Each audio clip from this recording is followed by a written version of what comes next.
안녕하십니까, 여러분의 재테크 채널 망티브입니다. 오늘은 다시 해외로 나가 보겠습니다. 인도네시아 가면 부자된다. 지난번 홍콩, 마카오, 일본, 싱가포르 가면 부자된다에 이어서 이번에는 인도네시아로 떠나보겠습니다.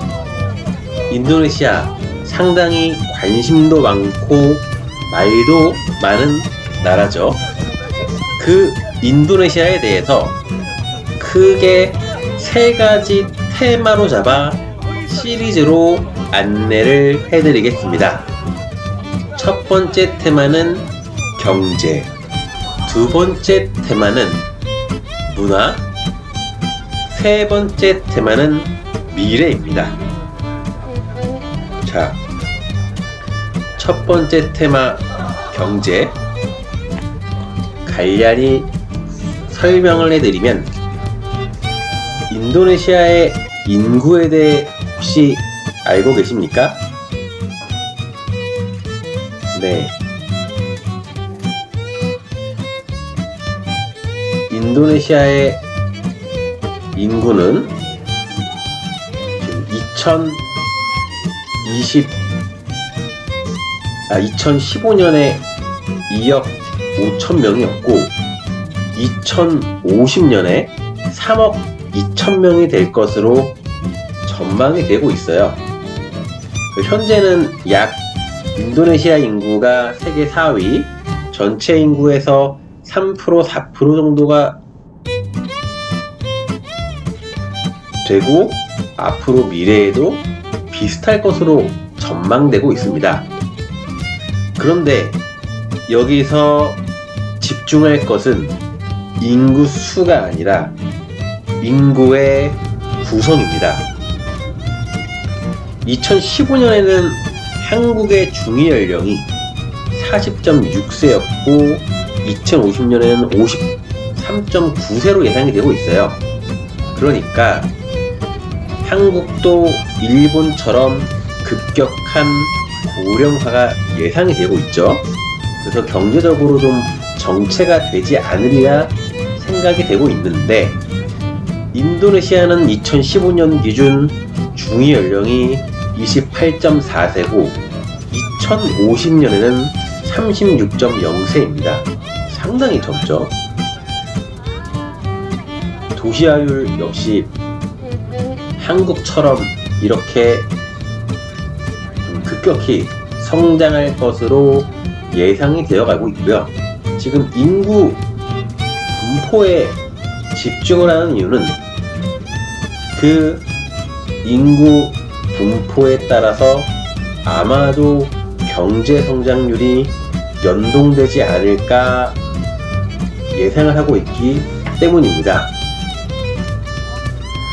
지금 한국 같은 경우에는 최근에 경제 성장률이 2~3%였었죠. 하지만 인도네시아는 5에서 한 7% 정도 사이를 왔다 갔다 했었습니다. 이 추세가 계속 이어진다면 인도네시아가 적어도 2050년 정도가 된다면 예상치입니다. 지금 무역 규모, 그것이 이제 세계 10위권 안에 들을 것으로 예상이 되어 있어요. 이어집니다. 지금은 이제 경제 부분을 간단히 말씀을 드린 거고, 그런데 인도네시아에서는 경제 인프라와 그 부가 특정한 섬에 집중이 되어 있습니다. 이 자바 섬이라고 들어보셨습니까? 네, 예전에 컴퓨터의 언어에 나왔던 그 자바 맞습니다. 그 자바 섬에 그 인도네시아 인구의 약 60%가 거주를 하고 있습니다. 섬은 수마트라, 자바, 칼리만탄, 슬라웨시, 그리고 이제 기타 섬으로 좀 크게 나눌 수가 있는데, 그 60%의 인구 그리고 주요 기업이 자바섬에 포진되어 있으므로 상당히 그 혼잡하고 부가 집중되는 현상이 벌어지고 있습니다. 특히 자바섬에서도 수도권으로 볼 수 있죠. 그 자카르타 도시권에 인구가 집중됨으로 인해서 과밀화 현상이 벌어지고 있고, 교통 체증이 상당히 많이 발생을 하고 있습니다. 그리고 아시는 분들은 아시겠지만,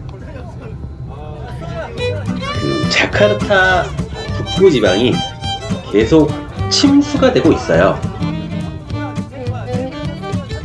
이유는 인도네시아에서는 해수를 담수화시켜서 마시는 것이 아니고, 그 상수도 시설이 그렇게 발달한 것은 아니기 때문에 지하수를 끌어올려서 마시는 경우가 허다합니다. 일반 가정집에도 펌프가 많아요. 그래서 펌프로 물을 실어다 올려서 마시고 있습니다.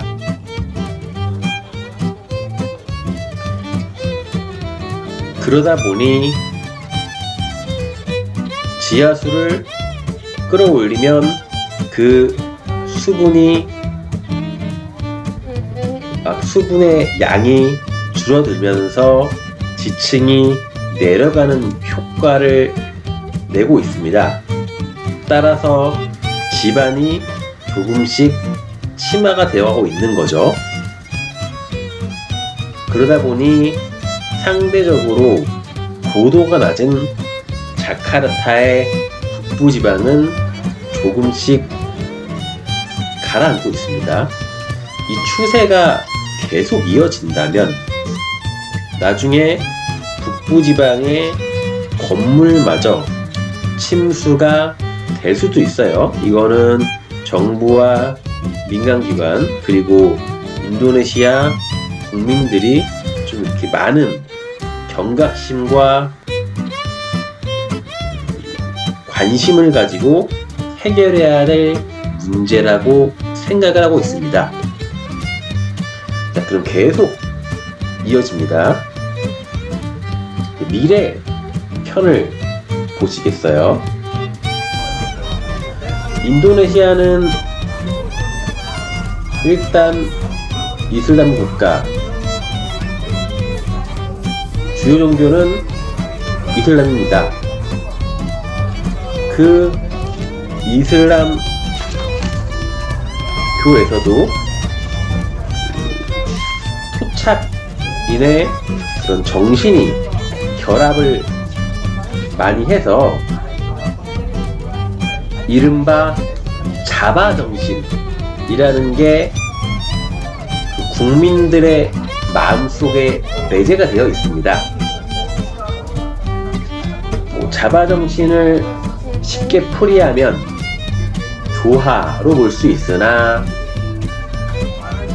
다르게 해석을 하면 그냥 안분지족 정도로 여길 수도 있습니다. 그것이 바탕이 되다 보니 인도네시아에서는 부익부, 빈익빈이 상당히 심합니다. 특히 그 부는 소수의 화교 출신 약 5에서 10% 정도의 인구인 화교 출신에 집중이 되어 있습니다. 사업가도 있고 아니면 금융 쪽에 재직을 하시는 분들도 있고요. 그러다 보니 한국인으로 치면 보통 일반 직장인이 한 달 월급이 100만원 내외로 볼 수가 있습니다. 물론 물가가 낮은 편이다 보니 100만 원이 뭐 작다고도, 아니 100만 원이 그렇게 작지 않다고도 볼 수는 있겠지만, 한번 염두에 둬야 될 건 인도네시아 역시 어느 정도는 세계 그런 글로벌 기업 등이 진출을 하고 한 곳이라는 것입니다. 이를테면 맥도날드, 스타벅스에서 파는 햄버거나 커피 값이 한국과 크게 다르지가 않아요. 그러다 보니 월급만으로 이렇게 뭐 한국에서 하듯이 뭐 커피를 사 마시고 햄버거를 사 먹고 하기에는 좀 임금이 부족하죠. 물론 로컬 음식들은 나시고랭 같은 그런 로컬 음식들을, 특히 동네에서 파는 음식들은 가격이 되게 낮습니다. 하지만 일본 음식, 한국 음식, 또 다른 아메리칸 음식 등은 가격이 별반 차이가 나지 않아요. 그러다 보니 경제 성장률에 맞춰서 국민들의 임금이 올라가야 되는데, 아직 그 수준은 되게 어렵다 보니까 점점 부익부 빈빈이 심해지고 있습니다. 이 부분은 나중에 다른 미래편에서 좀 알아보기로 하고요. 지금 영상이 처음부터 길어지면은 지루할 수 있죠.